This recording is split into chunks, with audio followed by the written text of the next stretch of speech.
everyone, so this is the first of 4 video reviews for this week, and this one is for last month's Lesbireviewed book club, so that's July book club, which was After Mrs. Hamilton by Clare Ashton. I have just posted my Goodreads review, so if you'd like to go and check that out, if you're on YouTube there is a link in the description below, or if you're on Facebook there is a link below all the other videos. And this is a video review, so for any of you that didn't see the original introduction video or book club for July video, this is what After Mrs. Hamilton looks like. The introduction video is still around on YouTube and Facebook if you'd like to go and check that out. So this book, oh my god, so I hadn't read anything by Clare Ashton before, and I've been told that she's an amazing author and that her stories are absolutely brilliant and that I must read one.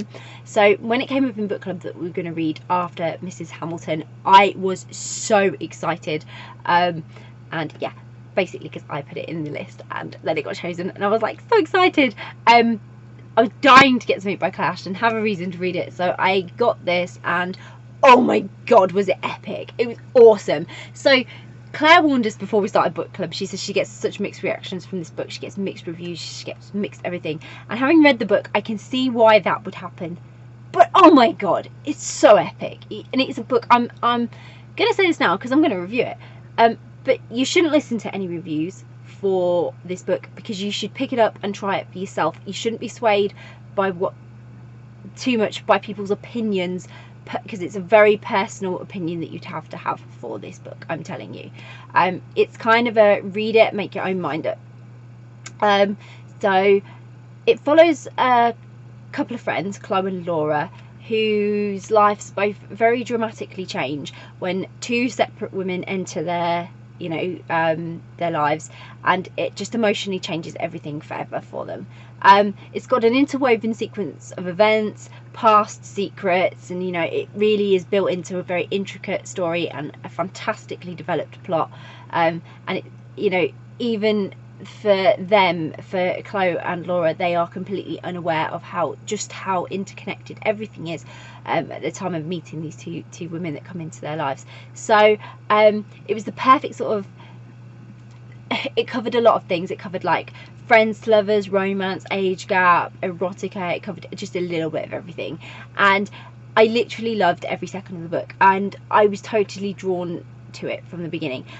The cover does it for me already because I just love like the noir feel of the cover, and then I was literally reading this book and I was getting this really like strong noir vibe from it, like like Hollywood glamour, like those proper like intense thrilling like films, and they the damsels in distress but they don't need rescuing, they're kind of like femme fatale and all that, and it just had all that noir feel to it. And so I'm reading it and I'm literally seeing it playing out, like the imagery playing out in my head in black and white.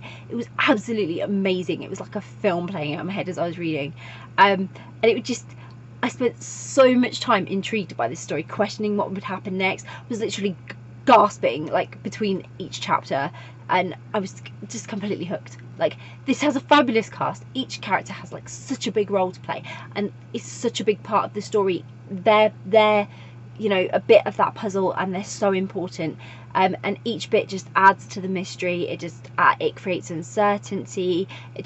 That's what I mean. It just builds this noir feel. It's got all the characteristics of something typically noir, and it gives you just this unknown feeling. So a lot of the reviews, Claire said, there's some taboo stuff, and people are, they're on it's a marmite situation. You love it or you hate it, I guess.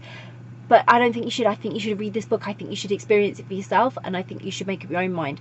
Don't be swayed by someone else's opinion, because you might feel, and this came up in book club as well, it was so important to mention this, you might think, if somebody told you what happened in this book, that's taboo and wrong, and then reading it you might get like a totally different sense. And I did as well. Like, there's some real unease in here, but for me, I'm questioning like the reality of it, because it's so realistic. This could happen to anybody at any time, because families are really complex, pasts are really complex, relationships are really complex, and Claire's just taken all that and she's really built it in to create a glamorous, erotic, highly charged, sensitive, mysterious thrilling story, with every likelihood that this could be the most realistic thing in the world to happen. I am telling you, it really could happen.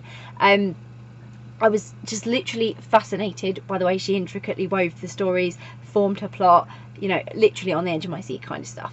And the balance between the characters and their stories and how they all came together was also really good, because it was put together in such a way that it gave you a good insight into each character, their feelings, their thoughts. Just absolutely brilliant, and it really gave you a chance to connect with all of the characters on mostly an emotional level. So I've really never read a book like this one, and I've never had a feeling like I did reading this one. I have got so sucked into the pages and the story, and yeah, my moral conscience was telling me like how this book should be received and how I should be reacting to the story, and then my heart was saying, oh, shut up, you know you love this twisted plot. Like, I swear to God, I loved it so much. It's like, I don't know what that says about my warped, twisted, dark mind, but oh my God, this was the kind of thing I live for. Stories like this I live for. They're so taboo that in some respects that I'm fascinated, literally fascinated. I'm really pleased that I'm not the only person that has thoughts like this in my mind that build stories. Like, I'm so glad there's other people like me in the world. It's a little bit strange. I was really, really addicted, and you know, it was a really realistic yet completely absurd at the same time type of plot, but so's life, and there's always something to surprise you, and there was always something to surprise you in this book. I like genuinely can't fault it.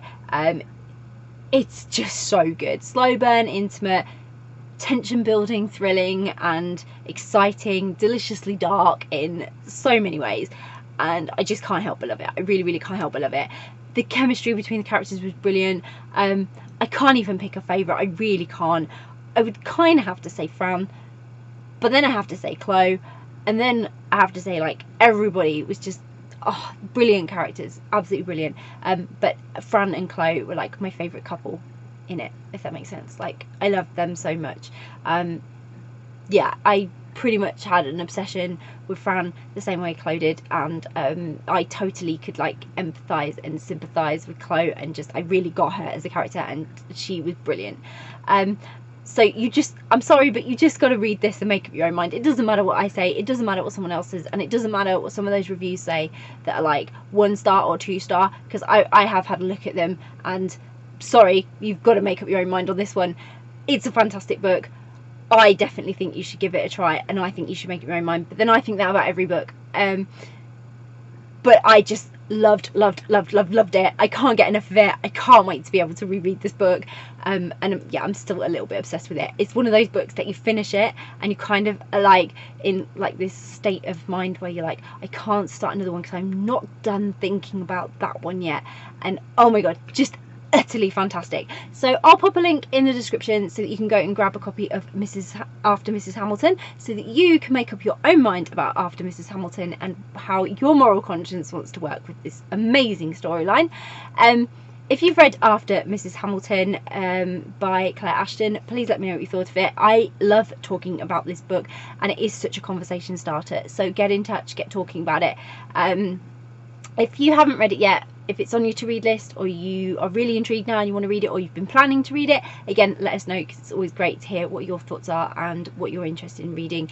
And if you do read it, I genuinely hope you'll give it a try. I genuinely hope that you will give it a try so that you can make up your own mind about it, and I genuinely hope you won't be swayed by the opinions of others, their morals and their thoughts on what happens in this book, because you genuinely have to make a personal decision.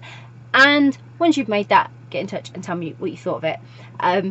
But genuinely, if you do pick it up and you haven't read it yet, but you are planning to and you're going to read it, I really, really, really hope you love it as much as I did, because it was absolutely fantastic.